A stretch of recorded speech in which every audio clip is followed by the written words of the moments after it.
The Florida sun spilled through the blinds, casting lazy stripes across the hardwood floor of Caleb Thompson's living room. It was a Thursday, the kind of quiet morning where the only sounds were the hum of the coffee maker and the distant clink of a spoon against a cereal bowl. Caleb, a former Marine turned firearms instructor, had just returned from feeding his backyard chickens when 3 sharp knocks rattled his front door. Not a neighbor's tap. Not a delivery guy's half-hearted thud. This was deliberate, practiced, like someone trying to project authority they didn't have. Upstairs, his brother-in-law, Ethan, was swapping stories with an old Navy buddy, Marcus, a SEAL on leave who carried the kind of stillness that made you wonder what he'd seen. Both men sat with black coffee, their voices low, their laughter sharp.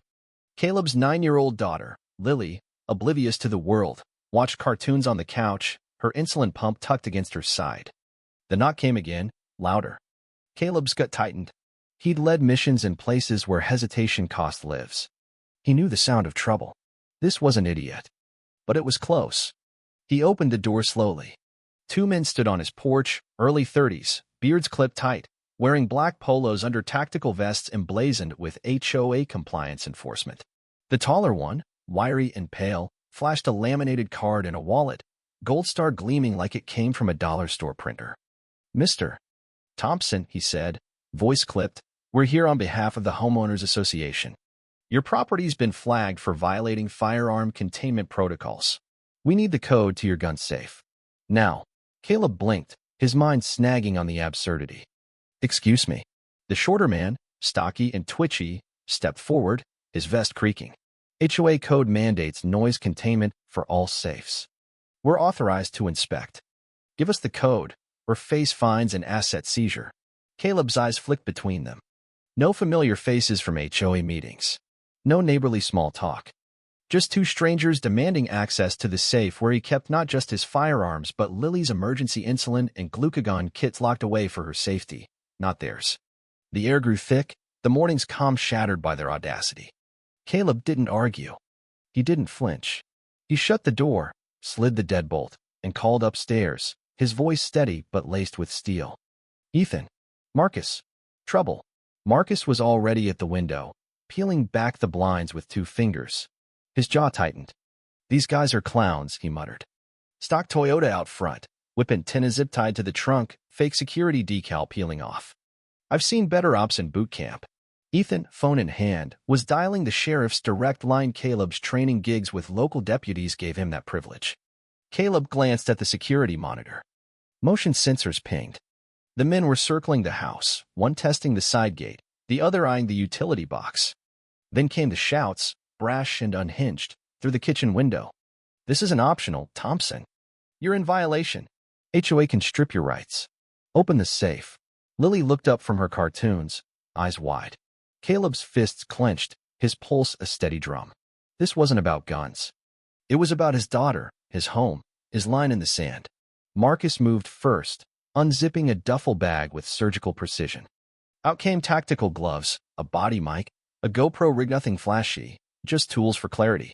"Time to introduce ourselves," he said, his voice low, almost amused. Ethan nodded, his face hard. Caleb wasn't angry anymore. He was locked in, the way you get when the world slows and every move matters. The men outside didn't know they'd knocked on the door of a Marine with 2 Special Forces operators sipping coffee upstairs. That ignorance was their first mistake. 5 minutes later, the front yard was a chessboard. Marcus and Ethan stepped outside, not charging, not shouting, just walking with the kind of purpose that makes people rethink their choices. The imposters froze.